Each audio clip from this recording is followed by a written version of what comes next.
Just talking during the break about some of the divergences we've seen, transports to the S&P, commodities to the S&P all-time low, obviously yield spreads to S&P. What's going on? Well, that's why the next couple of days are going to be very interesting. I mean, Tuesday you had an impressive short covering reversal. You had a follow-through in the averages yesterday, but the breadth of the market was absolutely neutral.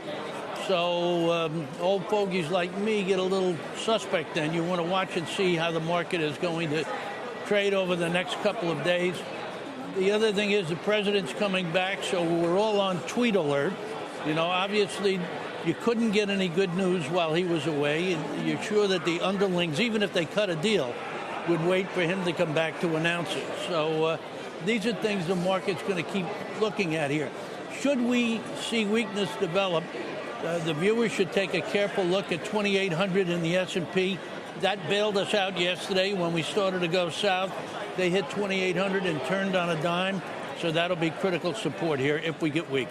If they don't come up with a deal, and we do see 5% tariffs on all Mexican imports into this country starting Monday morning, is that already in the market or not? Not quite, but the market's almost willing to tolerate it being imposed, but it will not tolerate it if it lasts. They're assuming that it may be too late to either postpone it or change it, so they get imposed, but they assume they'll come off within a week. Certainly a long-term 5% is not priced into this. What about the remaining $300 billion in Chinese imports, which the president threatened to put a tariff on last night? Well, China's going to look very interesting. They've got swine flu, now they've got bird flu. The amount of protein available is shrinking rapidly. We have the 30th anniversary of Tiananmen Square.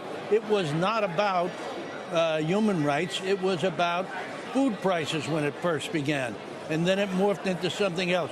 All of the Chinese governments, going back nearly 1,000 years, have suffered whenever there were food price pressures. So they're going to be very aware of it.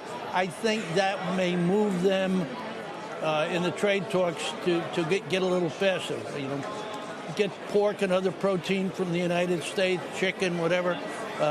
They're going to be in need of it, so that's going to be pressure on them.